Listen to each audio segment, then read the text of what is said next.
I can't help it that I look good, smell good, woo, can't dance all night long. You've been talking to the apes and the giraffes and chimpanzees again, haven't you? Yes, I'm excited! All right. We ready?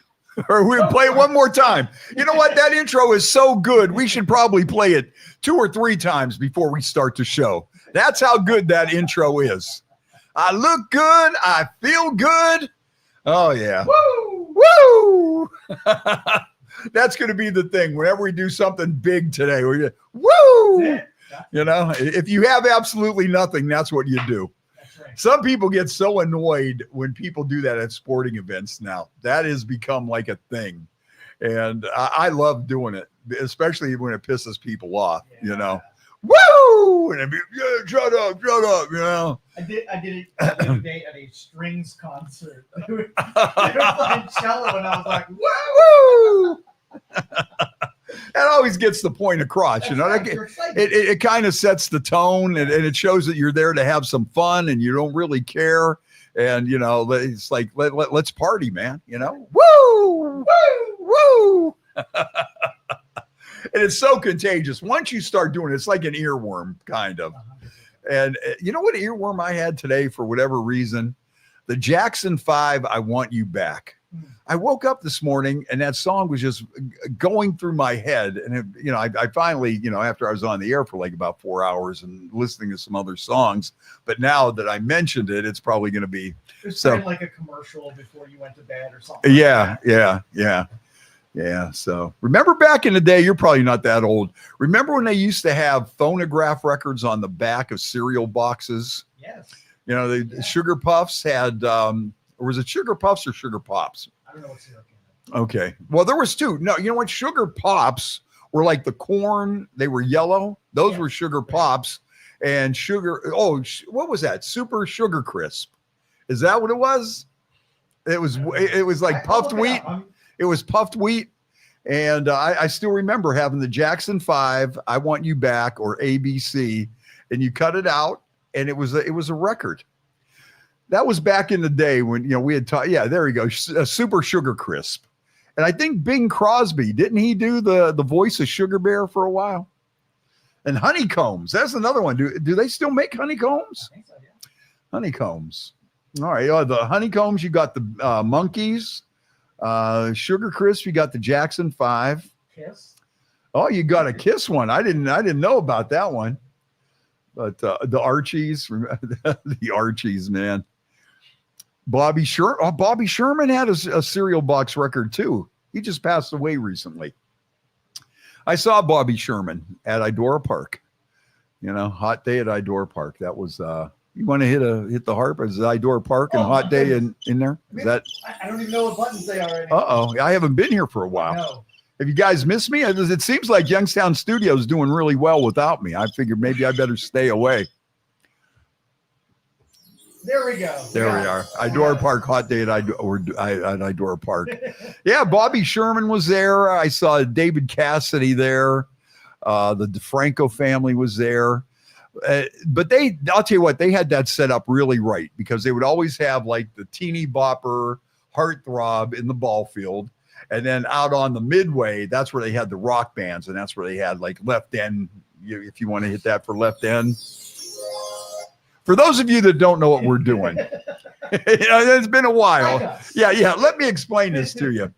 There are several certain things that we have to mention always on the podcast to make it official. These topics have to be touched on every single time we crack the mic here for this show. And they include Boots Bell, the Michael Stanley Band, the Tomorrow Club, Hot Day at Idora Park, and Left End. You have to mention all 5 of those to really let you know that it is a Youngstown show. You get a prize. Right, exactly. Well, it's very easy to do that, you know. So those are like the main things that when we stroll down memory lane, rock and roll stroll down memory lane, I think those are the 5 that, you know, people, us old farts can all I'll relate to that. But yeah, that hot day at Idora Park, it was really something back. It was just so much fun. And like I say, they'd have it set up so the teeny boppers can go see the DeFranco family, and you could see Bobby Sherman and whoever was on the cover of Tiger Beat magazine. Remember that? They had Tiger Beat and 16. And then, you know, I moved on to the rock category, and that's when they started having Hit Parader and some magazines like that. And it would have the song lyrics in there, and you'd see a couple of pictures from some of these bands in concert that you never seen. Who really knew what like Led Zeppelin looked like in concert, or what did Bad Company look like on stage? Unless you caught like Don Kirshner's rock concert or something at midnight on TV, you had no idea what these guys looked like. There was this certain mystique about the whole thing, you know? When you went to a concert, you didn't really know what to expect. What these guys look like?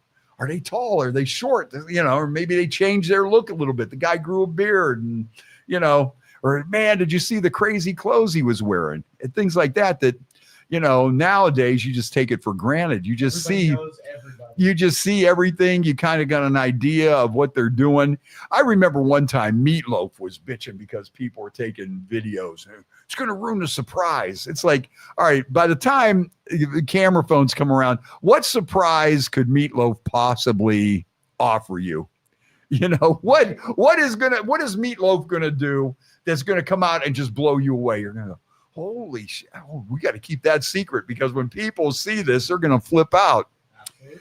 And, you know, I don't think so. I don't think so. But then on the Midway, that's where then, you know, Michael Stanley played there. You know, Joe Walsh, the James Gang, the Raspberries. I see today was, I think, Eric Carmen's birthday. He kind of met a crazy demise. I think his life kind of went downhill when he finally passed away. I think he was estranged from his family or something. Sad story, you know. But I remember them. They sounded so good. I mean, I had to be like, 12 years old or whatever. And, you know, but those guys, they just come out there and they just blew you away, you know. Maybe because you heard the songs on the radio or whatever, but I mean, they were on the radio for a reason, and they just had that power pop, that jangly power pop sound that I still like to this day. And they had all those songs, Go All the Way and Overnight Sensation, and they were really that good. They were really that good.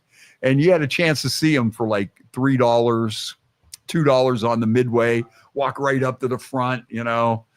And Left End just dominated the whole scene. Yeah, please. Dennis T. Menace. There we go. So that was, those were always good times. They were always good times. Then as you got a little older, you'd stop at some little shady corner market somewhere on the south side, and, you know, they'd sell you little pints of like Boone's Farm wine, or, you know, 3-2 Strohs in quarts, warm quart of 3-2 Strohs, and a little bottle of Boone's Farm Boy, and you were set for the show, man. You were ready to go. You never looked at Idora Park the same way again. And it was just good times. It was just good times. But where I was going with that, I'm not quite sure. We started out, we were talking about the cereal boxes. You know, how we got on that, I don't know. I don't know. But that's the way this show rolls, you know. But yeah, I'll tell you what, man, I have been so busy just running around from one place to the next. It has just been a really busy summer, and I can't believe it's winding down, man. And these next few weeks, I got so much stuff going on. It's just crazy, you know. You know, the fair. It was a good summer. I mean, lots of events, lots of people getting out. Oh, yeah. Oh, you know what they had last Thursday at the Lube? It was Fast Freddie Appreciation Day. Really? And they gave me a crown and a cape and a bottle of Jack, and, you know, it was a moving ceremony. Hall of Fame. Yeah. Now they give you the Fast Freddie Day. Yeah. The head, the ego. Nah, you know what? Yeah. It's just, you know, for all you losers that went to Sturgis for the big motorcycle rally, you really missed the real motorcycle event, which was the Fast Freddie Appreciation Day. You know what? I don't know if we'll do it annual. I don't, you know, I think once is enough. Okay. Once is enough. It's cool. You get the message. You get the message. I should have worn my crown. What am I thinking? I should have wore the crown, and they gave me a little scepter and a bio. And I got that big jug of Jack, man. We could have had a show going on here until midnight tonight. Hey, Father Jimmy's checking in. Well, hey, we got to get Father Jimmy back on the in here pretty soon and see what he's up to. He's always got something going on. Yeah, some crazy people from the 60s that you would never imagine, and that'll amaze you with all the stories. What's our number here, Joe? Hey, Father Jimmy, write this number down and give me a call. Oh, there it is, 330-595-1600. So, Father Jimmy, give me a call. I just want to say hi to you. And hold on 1 second before you call, because I got to get it. Oh, we got to get the phone hooked up here. But yeah, Father Jimmy's the doo-wop rock and roll priest. He started out, he was a DJ back in the day on the East Coast, and music publisher, concert promoter, talent scout, talent agent. And enter your 6-digit PIN number. And he's still out there doing it. He's a veteran. And welcome, he does a couple of different podcasts. You are now in the host room and can manage your callers from the call-in studio web interface. Yeah, Father Jimmy, as soon as we get the phone hooked up, give me a buzz. Just say hi. Oh, he's already calling in. Uh-oh, that's all. Hey, he's such a ham. That's all I had to do was mention it one time. And you knew Father Jimmy was going to be on the horn, man. 330-595-1600. Give us a call. Maybe we'll take a few other calls here today, but as soon as I see Father Jimmy on the line, I got to jump on that. There he is. Father Jimmy, what's happening, my friend? Listen, I'm in Burlington, New Jersey, at a wonderful bakery, JB Bakery, was kind of a small sponsor on my rock and roll show in Philadelphia, fourth largest city in America, on WWDV and Rock and Roll Reveille. So anyway, I love you. I'm glad to talk to the Ohio audience. And Freddie, you're a knockout. You're great. And you should wear your crown. I should have. I'm saving it until you get here. I just want to show off in front of you. That's all. I want to rub it in a little bit. That's all. Absolutely. And listen, how is everyone there? How is John, our doo-wop fella, Johnny? Oh, Johnny, JT. JT is doing just fine. I'll be talking to him in about a month. In about a month, we'll be getting back to the Pierogi project, and we'll start cooking pierogies, and me and him will be sitting there talking about oldies, and he'll serenade us, and it'll be a good time. So when you coming back? When are you coming back to hang out with us? I'll probably be coming back to get my tires changed over with at Claiborne, Fort Lincoln, of course, and Warren, to give a little plug to Michael, wonderful man. Yep. Probably in November. I'd love to join you. Let's do 1 or 2 shows. Okay. Yeah, that sounds good. So what else has been up with you? What's going on in the world of Father Jimmy that's new and exciting? Well, I had some surgery recently on my upper teeth, dental surgery, so I've been somewhat in pain. Yeah. But I couldn't miss the opportunity. Somehow your show popped up on my iPhone. I don't know how. Maybe the angels in heaven. Oh, no, I thought it must be a miracle. It must be a miracle. I thought I had you blocked. I don't know. Hey, listen, remember the first show we had when I was there with you about maybe 7, 8 years ago? You said he dropped his 45 in the studio. Yeah, them guys from Philly. I know these guys who were hanging out on those street corners with that doo-wop music. We know what you guys were up to back then. You absolutely got it. We've had some great shows. I had Shotgun Tom Kelly from Sirius XM Radio on with me for a full show, and Freddie Boom Boom Cannon, sadly, who recently lost his wife, Jeanette. He came on with me. He has the new record out. So maybe I'll have Freddie call in if you like sometime, whether tonight or whenever. Let me know. Hey, 88 years old. He's rocking in California. I heard you on Sirius XM with Shotgun. I was like, you should hear the big radio shows he gets on now. I think he thinks he's a little too big for me. Oh, yeah. Hey, I'll tell you what, though, that Shotgun, how smooth is his delivery? Isn't that guy smooth? Listen, he has a Hollywood Walk of Fame star. And little Stevie Wonder sang for him, "My Tommy Amore," instead of Sherry Amore. And he's on the Walk of Fame, Hollywood Walk of Fame. He has a star, Shotgun Tom Kelly, who was also a devout Catholic. And he was so blessed recently to be on with Cardinal Dolan from New York City. He was so excited. He was more excited than the Cardinal being on his show because he's the Cardinal of New York. That's probably the second largest, I think, archdiocese in America. I think Chicago is the largest. Well, he is definitely a great radio talent, longtime legend. You could hear him on Sirius XM on the 60s at 6. And like I say, I just really like his delivery, man. He is just so smooth. He's really wonderful. And I did, as you know, one show, and then I have him call in every so often like you. I want to get you on the show. And it's so hard to get you on, so we have to get you on one of my shows soon. Maybe do a whole show on Fast Freddie, on my Rock and Roll Reveille on WWDB every Saturday live in real radio, 4 to 5 p.m. in Philadelphia. Hear how he gets hear how he works them plugs in? Does that guy know what he's doing? Does he know what he's doing? He knows how to get those plugs in. Well, listen. All I want to do is come and ask. I want to come in and sit on that bicycle with you and have some of that Jack. Yeah, there you go. I'll make sure we have some here for you. I promise I won't drink it all by November.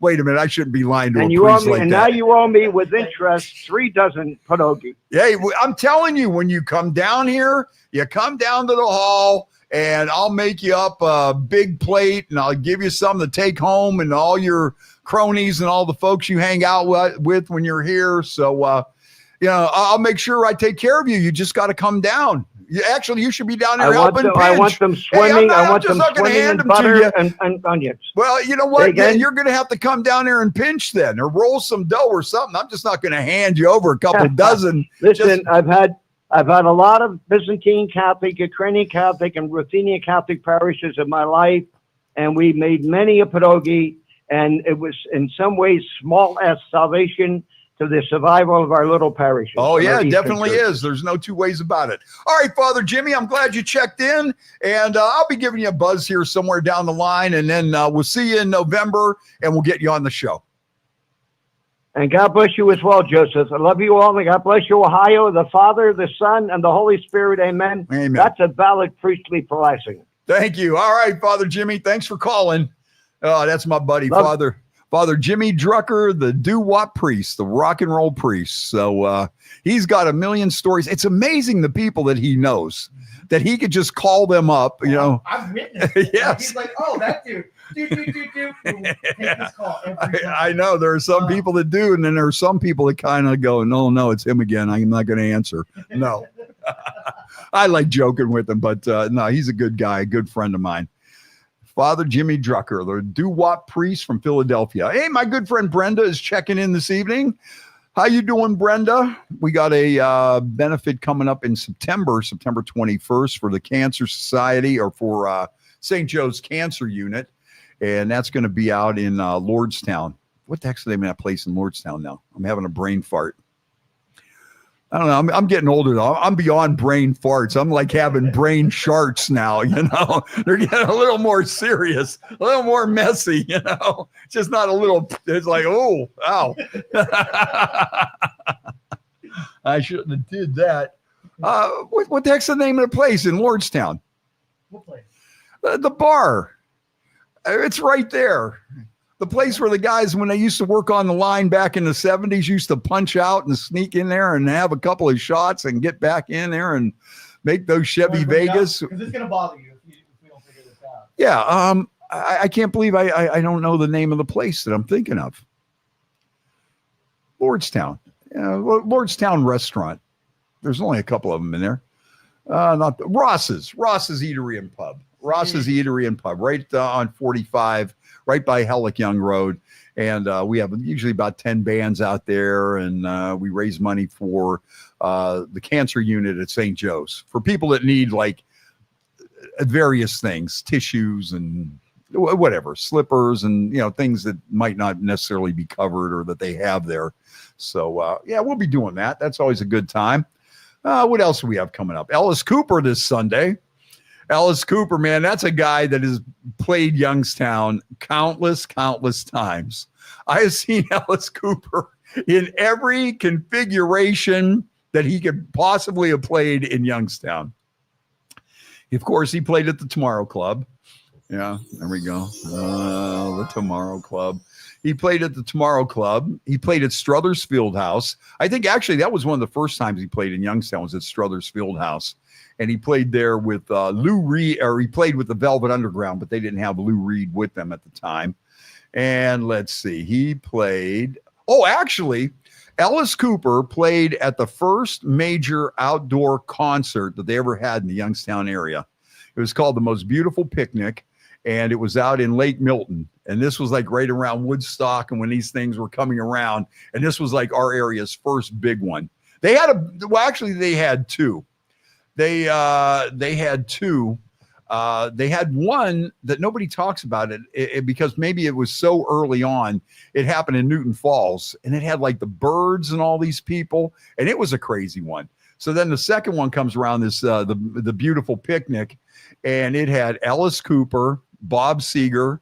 Oh, remember our buddy Steve Acker from Law? When he was in here, he was talking about playing at that. Youngstown band Law played there, and they played with Chuck Berry. They were Chuck Berry's backup band that day. And Bob Seger was there, Brownsville Station, and Ted Nugent and the Amboy Dukes. And the show ended when somebody threw an M80 on the stage and blew out the sound system. But that was the thing back in the day, man, taking fireworks to concerts and throwing them on the stage.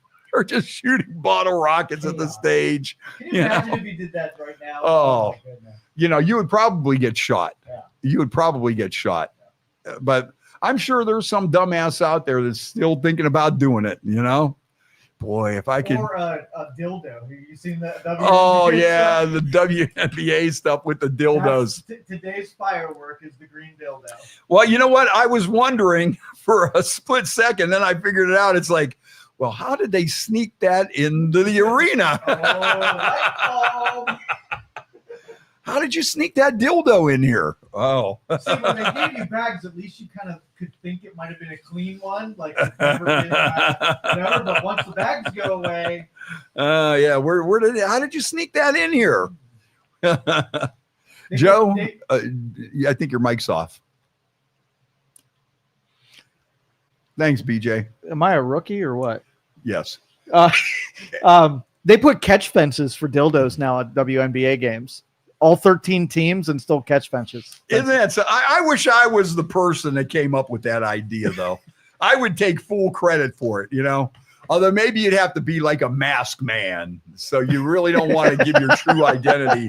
But wouldn't you like to take credit for being the guy that invented throwing the dildo onto the fan on the floor for the WNBA games? Yeah, it all started with the octopus, right? Where was that? The Chicago Blackhawks games. Isn't that where they started first throwing octopi Did they really? on the? I never heard on the. I'm pretty sure it was Chicago Blackhawks that started doing that. I could be wrong. There's my buddy Paul Mavrikas. Greek, what's happening? Every time he checks out the podcast, and I see him, I say, man, I got to get out to, San Diego. I got to get out there. Time's running out, man. Mm-hmm. Time is ticking. And it's like I always got something to do. And when you break away, you go down to Florida to see your grandson. Noli, yeah. You know what? He takes up a lot of my time. He was here this weekend, and boy, did we have a good time. Yeah, I mean, it's cutting into my motorcycle riding and some of my debauchery, but it is well worth it. I gotta. Yeah, you'll never regret that. No, I gotta make sure that I spend as much time with him as I can. But with him living far away like that, it makes it a little tough. I had a story here since you were talking about dildos. I bring the show down. I'm sorry. I wasn't going to say anything about it, but since you brought it up, I got all kinds of goofy stories here. I think I could do. Oh, here we go. And this is a good one for Stupid Criminals in the News because it meets a lot of the criteria, including the Florida man. Okay. And it also happened at a Walmart. So that's, I'm not sure if meth was involved. That always takes it to the next level. If you can get Florida man, Walmart, meth, and maybe a taser and some sort of nudity, then you have the big trifecta, quintella, whatever you want to call it, of Stupid Criminals in the News. When you get all the all the elements that you need. Oh, there he is. Look at that guy. Oh, yeah. Oh, there he is. Hi, Noli. Say hi to everybody. Woo, there he is. I want to put, every once in a while, I'll post a picture of him on Facebook, but I don't want to get too carried away. Even though it's a cuteness overload that I think everybody wants to see, I don't think they would get tired if I posted 10, 20 pictures of him every day. I don't think nobody would, I think they would demand it. I think the more I would show, the more they would want to see. Don't condition them like that, and then you spend all your day posting pictures. Well, I still do, but not necessarily him. All right, anyways, Florida man was arrested after stealing a long list of adult toys from a Walmart, along with a half a gallon of Reese's peanut butter ice cream. Paint this picture. It's getting better. All right. The Florida man was arrested last Friday after stealing a long list of adult toys from Walmart. Keep in mind, this is Walmart. He stole from the store on 2 separate occasions. His haul included a G-Spot suction vibrator, a vibrating pocket wand for her, a tush toy, flavored lube, a dual vibrating massager, the old double donger, a mega massager, a vibrating bullet massager, and an oral stroker, and of course the half gallon of Reese's peanut butter ice cream. He stole over $1,000 in merchandise. But you know what's crazy? That you could buy this stuff now at Walmart. I had no idea. Did you? Neither did. Yeah. Okay. No, yeah. I mean, way to cover up. Yeah, well, you were right on that. Walmart sells that stuff. Are you kidding me? It's not over in aisle 17 by. No, not that one. Next to the baby oil. Yeah. You just look for the cutout of P. Diddy there. He'll be. Oh man, but who knew that they sold this kind of stuff at Walmart? Now, I did see one time a while back where they started selling like little vibrators, but I mean, I want to see if ours has it. Okay. Yeah. Romance enhancers. I don't know what they might call them. Back when this stuff first became popular, we had this one woman from my friend Dawn, and she was like one of the first people that had it was called Spice of Life, and they had these Spice of Life parties, and she would sit there and explain this stuff on the radio back in the day. And she was like a school teacher. She was like, Rebecca from Sunnybrook Farms. And then all of a sudden she's okay. They do have it. If you could go to Walmart right now and pick up any of these quality products. Look at what they got there. That looks like a vibrating squid. A penis pump? No, they got them.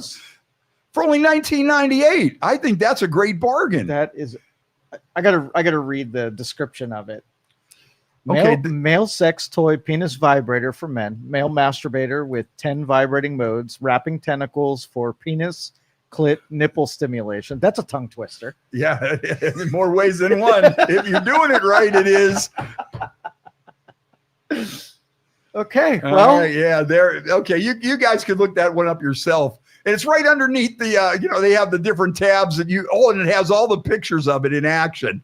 Holy cow. Who would have thought that you would see the jellyfish with the octopus tentacles for men to please themselves with on the Walmart page for only $18.99? That really is a good price though. Heck yeah. Because I used to do like podcasts and stuff for this kind of stuff, for Sassy Sensations, for, Spice of Life. And I'll tell you, back in the day, this stuff was really expensive. Holy cow. Who thinks these things up? The squid. That just you're laying in bed and like, you know what?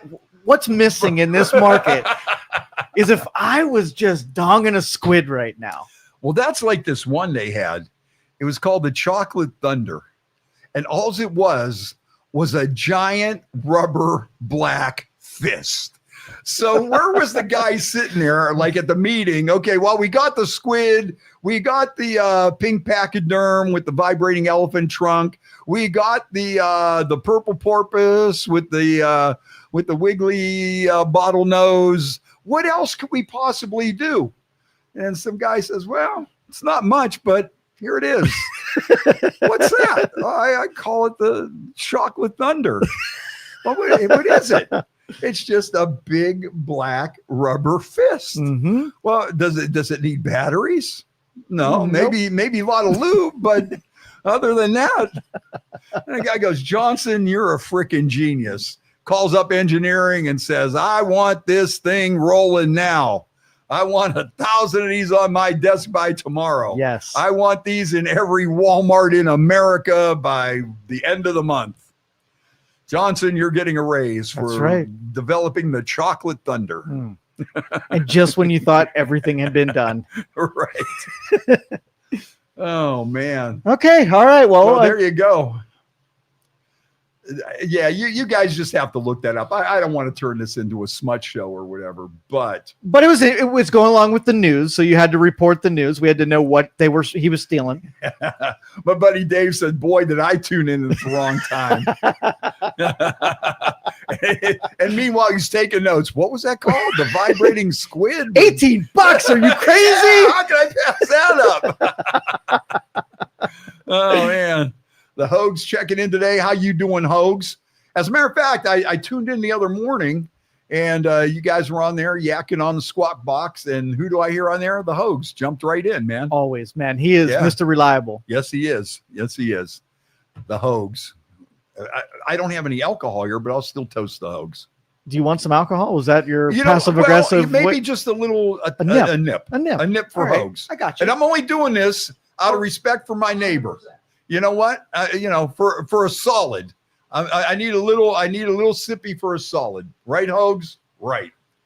My buddy Dave just got back from Sturgis, the big motorcycle rally, and man, am I bummed that I didn't get a chance to go out there sooner or later. That's another thing. I'm running out of time here. I got to get out to Sturgis. I got things to do, man. I got to get out to Topless Tuesday in Montana. But actually, Dave really did miss, he was out at the big, the big motorcycle rally out in Sturgis, the biggest one in the world, probably 800,000 bikers out there. But you know what he missed? He did miss the Fast Freddie Appreciation Night at the Lube. So who's the loser in this whole thing? Not me. Okay. Yeah, that's good. All right. A little Buffalo Trace. Boy, the bourbon has been just taken off. Hasn't it? It has. I mean, it's amazing on how big this got. And we were kind of on the forefront of this. Heck yeah. Like Dr. Sue and everything. Oh, she had her big thing this past weekend. I wanted to come in so we could give her a little plug, but it was a good time. I didn't get a chance to go, man. Noli was in town, man. When this guy's in town, sorry, man. When you Noli see trumps all. Noli, when the king is in town, that's all, forget about it. Oh, speaking of alcohol, hey, cheers, Hogs. That's the only reason I'm doing this, to raise a glass to you. Nice. Because Hogs always wants me to stop by. I never get a chance. And so at least I could do a cyber toast to the Hogs. The virtual shot. You know what they're coming out with now? What's that? And I'm really not sure what to make of this. They're coming out with, did you hear what the latest crown is? No. Chocolate. Chocolate Crown Royal. Is that something? Have they gone too far? Yes. Have they gone crazy? Have they gone nuts? They couldn't stop at blueberry or the blackberry, which wasn't too good. So now they're going to take it again, and they're going to go to chocolate.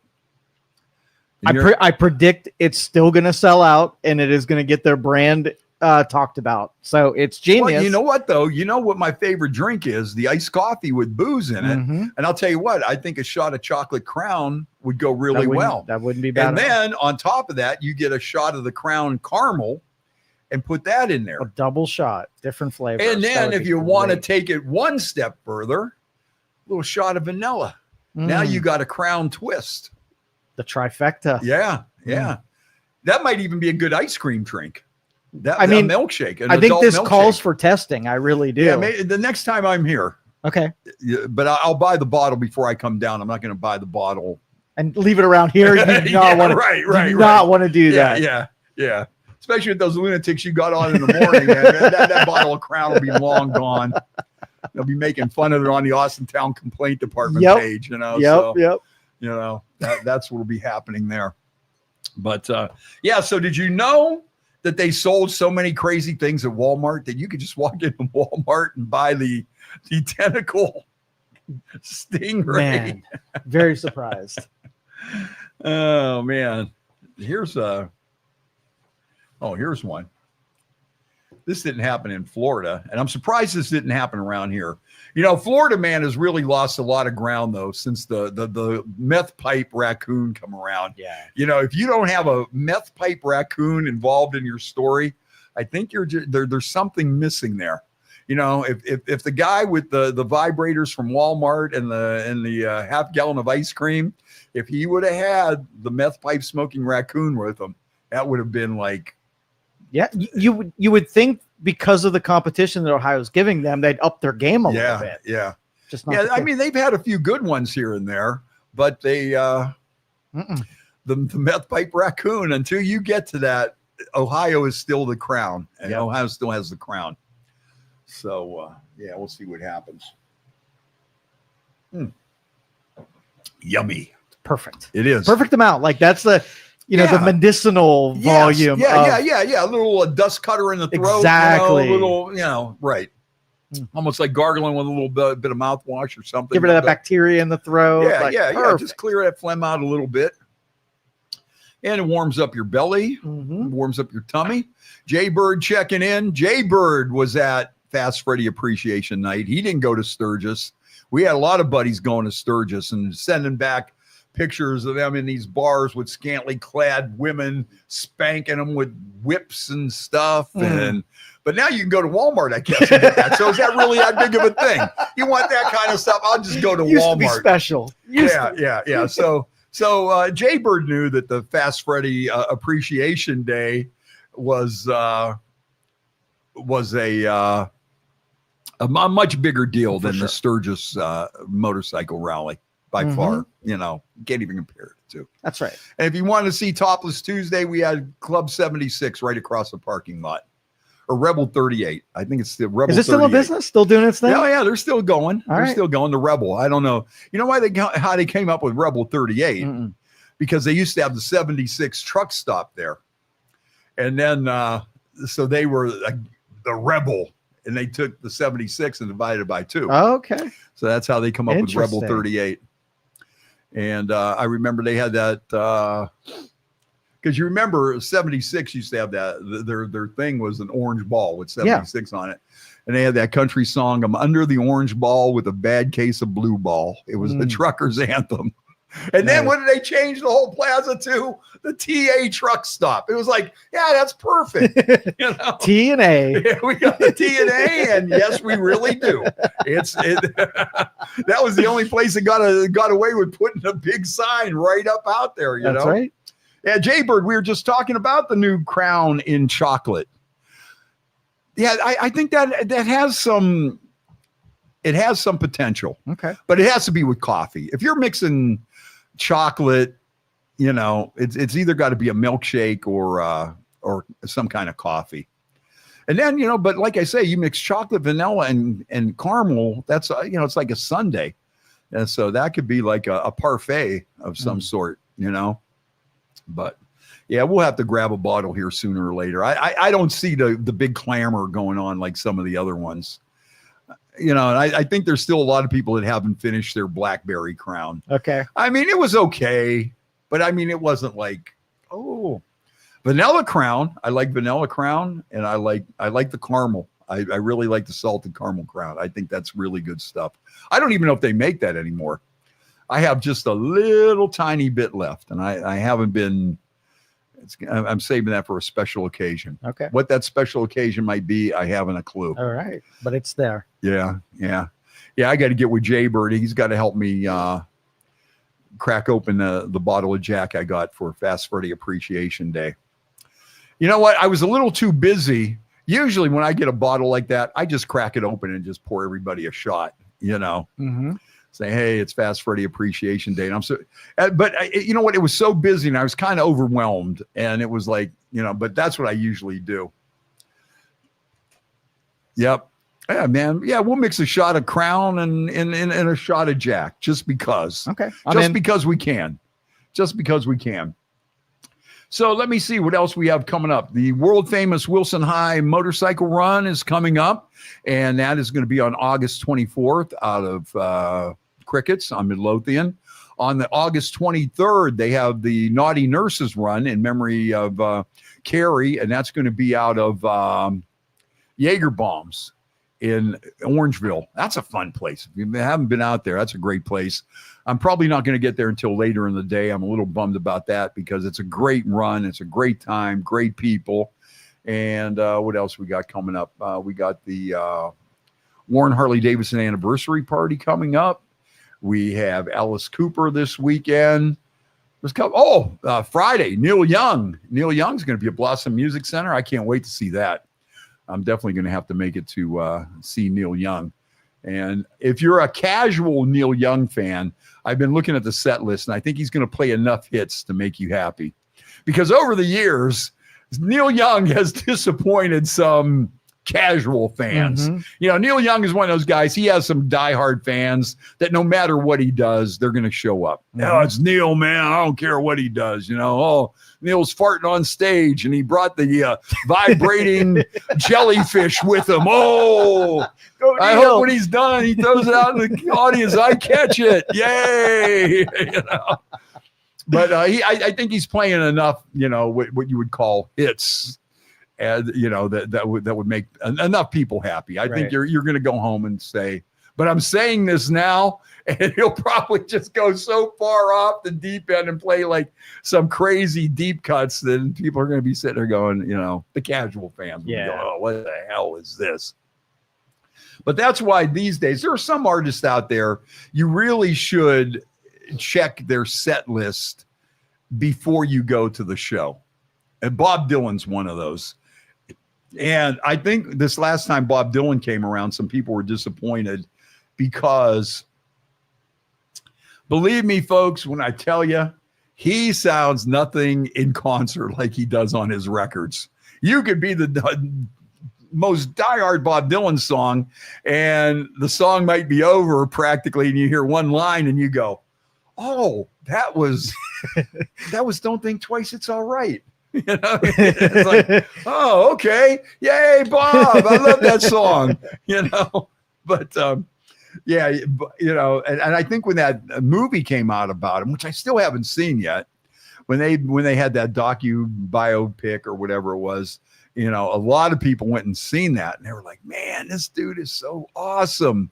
They're forgetting that he's in his 80s, and that was depicting him when he was 20 years old. Yep. And it's like, this guy ain't nothing like that anymore. You go to see him out of the respect of seeing a legend is about what it boils down to. And there are still hardcore fans that are out there that still dig his music and, are there for that. And his band's good. But, just for the casual fan that just wants, hey, I want to hear Like a Rolling Stone and Don't Think Twice, It's All Right, and Tangled Up in Blue, and Everybody Must Get Stoned. And then they go there and they go, what the hell is that? Mm-hmm. Can I give you a little nugget here? Yeah. So Bob Dylan inspired one of the world's biggest companies. Wouldn't have existed without Bob Dylan. So Steve Jobs and Steve Wozniak went out and did LSD, and they listened to Bob Dylan, and Apple Computer was birthed because of their experiences with Dylan. Wow, no kidding. Yeah. Okay, I believe that. Mm-hmm. Back in the 60s, sure. The guy is without a doubt one of the greatest songwriters ever. Yep. And he really changed the way that songwriting was, how people wrote songs, like a Rolling Stone. When that come out, you never had a 6-minute song on AM radio. Right. If you bought the 45, you had to turn it over to hear the second part of the song. And then all of a sudden the stuff he was saying, up to that time was I Want to Hold Your Hand, Love Me Do, This Diamond Ring, whatever, those kind of songs. And all of a sudden this guy's coming out with all this crazy stuff and, social songs with social implications and things like that. And so he really you know, I mean, when people say, they go, oh, listen, that guy, he's croaking like a frog and what a loser, and he should just hang it up. And hey, I know you were in a little bit of a tiff with some folks about Frankie Valli. Did you go see Frankie Valli? I didn't see Frankie Valli. Okay. Yeah. I didn't hear anything about it. I thought for sure you were going to file a full report because I know some friends of mine weren't too happy with you. Yeah. Yeah. Okay.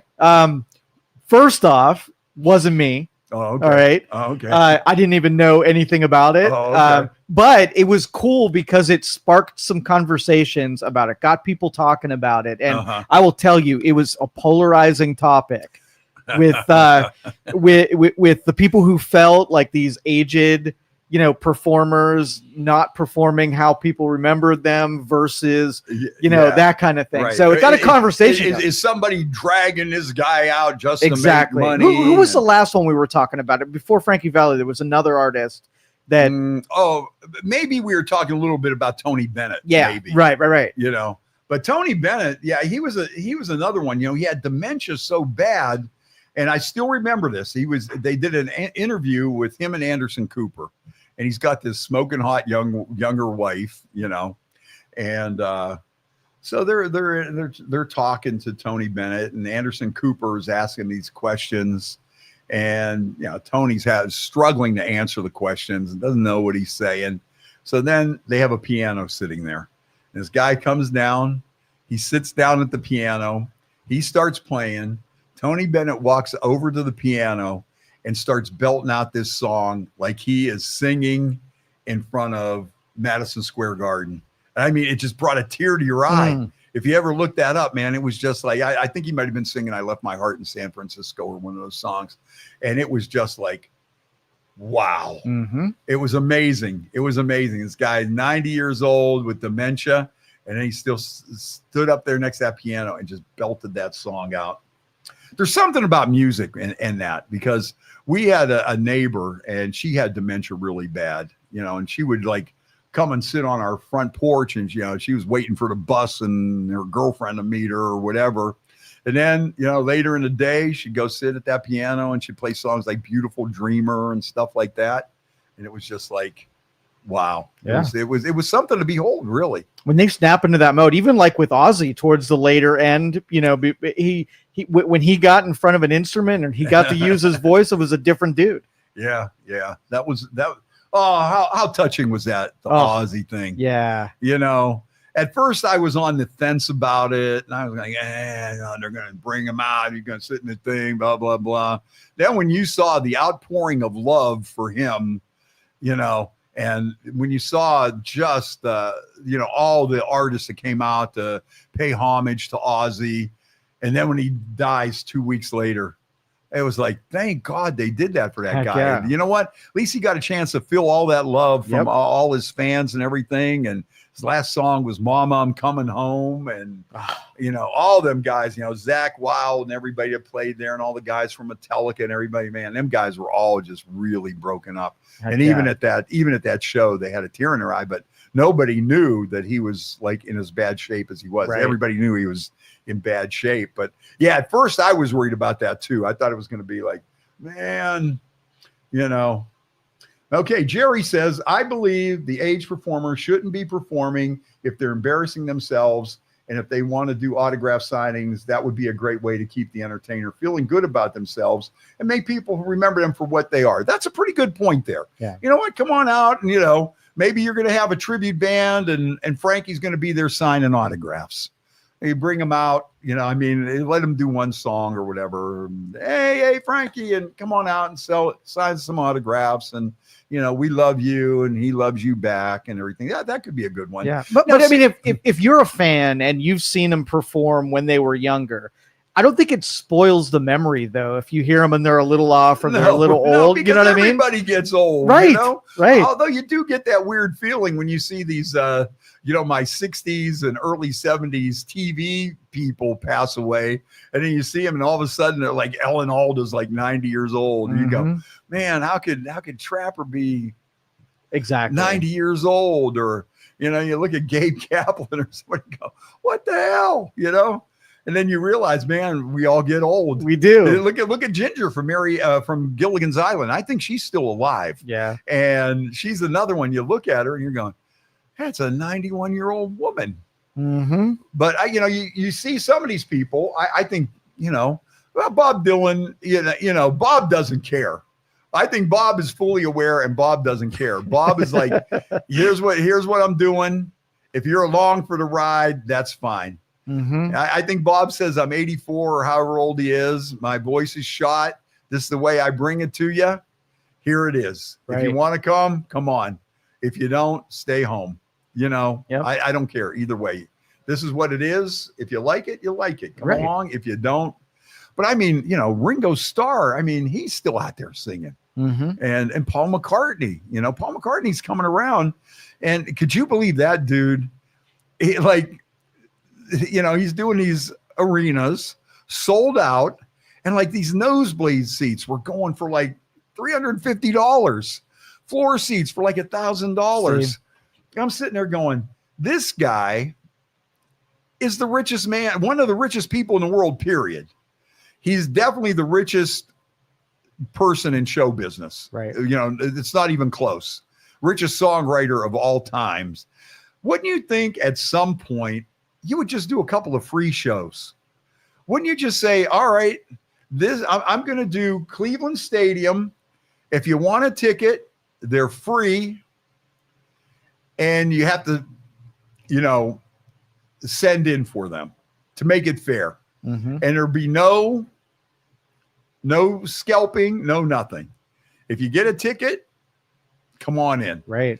Well, and that's my fear with the elder performers, that the license holders for their music might be forcing that issue, pushing them up on stage because they want to get the juice flowing on the the music rights. Well, you know what it is, and if you notice this, where they're making their money at now. That's why you're seeing all these biopics and all these movies about rock stars, because now, I mean, they put those out and their catalogs start going through the roof. That's exactly people right. that never heard of Bob Dylan all of a sudden watch this movie. And that's the new way that they're doing that. I think they have a Bruce Springsteen movie coming out, or it was already out. All of a sudden, somebody watches this as a movie, and it's about, hey, this guy, and he's playing a guitar, and he's dating this girl, and they broke up, and he wrote this song, and then these guys screwed him out of his money, and then he was bummed out, and his dad didn't get along with him, and his dad was trying to talk him out of being a singer, and the next thing you know, he's a superstar, and he got these songs, and he lives happily ever after. And people watch these stories, and then, it's like, oh, and then the music goes along with it. And then all of a sudden they're like, hey, that ain't a bad song. Oh, I never knew this guy. And you're going to see more and more of those. Bob Dylan is going to have a lot of different chapters. That was just like his early years. Now you got to go through another stage. Then are they going to do one like his Christian music stage? Now are they going to do the Rolling Thunder review? Mm-hmm. They could probably have about 5 movies about Bob Dylan. They could, all these guys, Queen, and these documentaries too. I mean, there's been I haven't had a chance to see them. One of these days when I retire, I'll be able to sit there and watch these movies and stuff. But I guess the Led Zeppelin documentary that's out there right now is just like amazing, rare, never before seen footage and stuff. So once again, you watch that. Album sales. Oh man, I forgot about that. Even if it's like, I'm going to download that song on, what's the name of that one? Next thing you know, somebody's downloading 5-10 songs, and it keeps it going. Because a lot of these companies that bought the publishing rights or whatever from these artists, you paid Bob Dylan $500 million for the rights to his music. Do you think they're going to let them sit there? Nope. Do you think they're going to let them sit there? No way. No way. They got to get their return. They got to make money off of that investment. And so that's why you're going to see more and more of these kind of movies and stuff like that. And that's how I think they're going to do it, because, hey, let's face it, man, these guys are getting old. They're not going to be touring forever, That's right. And that's one thing that always worries me, and not to be a downer and stuff. It's like, man, all these guys are getting to that age. They're all very similar in age, and I don't care who you are. When you get old, you get old. Father Time is undefeated. Mm-hmm. Father Time is undefeated. You're not going to beat him. Mm-hmm. You're not going to beat him. You know, everybody gets old. Everybody gets wrinkly. Everybody has a dementia, whatever. Fall down and break your hip. You know, you lose your teeth. You lose your hair. You get all wrinkled up. It just happens, man. Right. You know, it's just the way it is. And, you know, sometimes we think of these people as like superheroes or something, you know. That's another thing. I think they played a trick on time, because you listen to some of this music, and it's like 60 years old. The Beatles music is 60 years old, and it sounds good. You can listen to Get Back or Come Together or any of those songs. You can listen to Abbey Road and listen to those songs and go, man, is that good? Something, Here Comes the Sun, Sun King, that whole medley at the end with Golden Slumbers and all that stuff. You put that on today, and it's still like, wow, is that good? Mm-hmm. You know, you listen to music, you know, look at Black Sabbath, you know, or look at all these bands that came out in the 60s and still sounds good. Pink Floyd, Dark Side of the Moon, that album still sounds great. But here's my question, and I see a lot of people have made investments, huge investments in things like the handwritten lyrics to Lucy in the Sky with Diamonds, or the guitar that David Gilmour recorded The Wall on, or this is the guitar that he played the solo on Comfortably Numb. And people are paying millions of dollars for this stuff. Is that stuff going to carry that value, or is that going to be like Beanie Babies and, you know, Hummel figurines? Once grandma goes, is it going to be like, that's another guitar, you know? That's what I wonder, you know? If they stay rare, right, and they do one and it's hard to get, it'll fetch that for real. Yeah. But if you can find a guitar with a cool signature on it everywhere, and it's just, you know, it's part of their business model where you sign a guitar and make a couple, you know, $100,000, then that's a different story. But I mean, even like you get some of these rare baseball cards, they're supposed to be like the rarest baseball card in the world and everything. But if there's nobody out there to buy it, is it really worth that much? Yeah, this David Gilmour guitar, this is the one of a kind. This is what Eric Clapton recorded Layla on. Okay, this is the guitar. This is the one that he wrote it on. He recorded it. One of the greatest guitar players of all time. But 50 years from now, is that really going to matter to people? Or is that going to be a humble There's going to figurine? be fanatics out there that will pay up. There was a millionaire. I think I was reading the other day that they bought Taylor Swift's guitar, won it in an auction, and then smashed it in front of them. I remember that. Yes. Yes. I do remember that. So there are fanatical people. Yeah. Well, you know, look at like Paul McCartney. He owns like Elvis Presley's stand-up bass. Now, what is that thing worth? Oh, you got to be yeah. Paul McCartney to be able to afford that. Mm-hmm. You're, you know, the one That's All Right, Mama, and all that stuff. They played on that. I mean, yeah, you would have to be somebody like Paul McCartney to even, you know. So I'm just wondering, like, is it still going to have the value, and is it still going to have the meaning of people 50 years ago? But why do I care? Because I'm not going to be here 50 years from now. So who gives a damn, you know? Mm-hmm. Okay, you bought that stupid guitar. Now it ain't worth nothing. You know? Pink who? Yeah, so that's about it. What do you think? You ready to wrap things up? Sure. You know what? I definitely had to stop by because we haven't done a show in a while, and I know I got the Canfield Fair coming up and a few different things. So we're going to be back, and I'll tell you, in the fall we're going to come back, you know, full speed, and you know, get all our good guests on and everything, and then just have, you know. I'm waiting now for Youngstown Studio Fast Freddie Appreciation Day. When we have that, there'll be there'll be no crown, no scepter. It'll just be a couple of drinks poured and a high five. That's all it's going to be in the Hogs.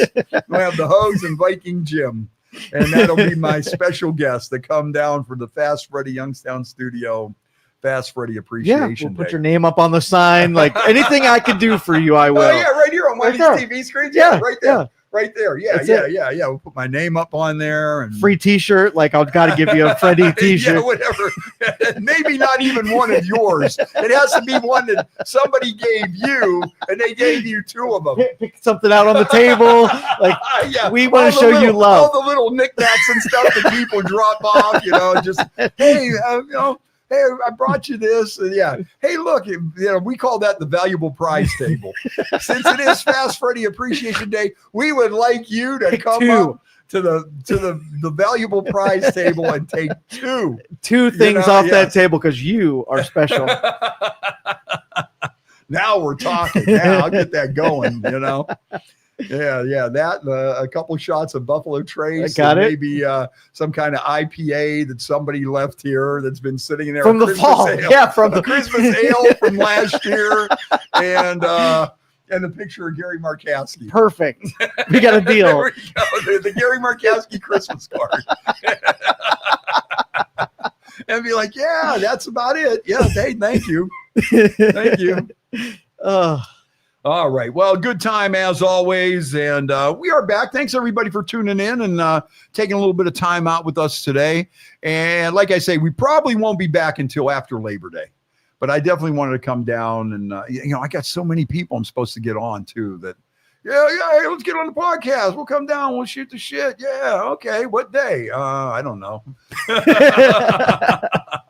Hey, you're going to call me about that pot? Oh, did I ask you about the pot? Oh, yeah, we'll do it next Monday. Oh, next Monday's Labor Day. Yep. Next Monday I'm at the Scrappers game. That was fun. We did 2 nights. We did Peppers and Oil night, and we did Briar Hill Pizza night. Nice. And we had a good time at both of those 2 Youngstown delicacies.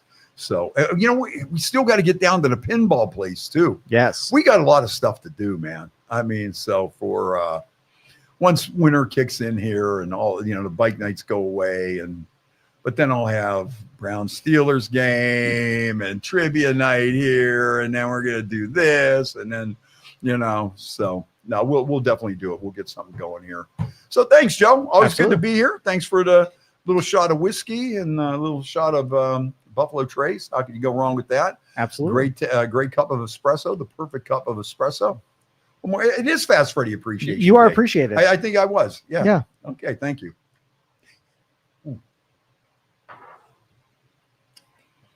Oh, that was a good one. Thank you for listening to this show on Youngstown Studio. This is original Youngstown content. Feel free to share our videos and tell your friends about us. Don't forget to subscribe to our YouTube channel.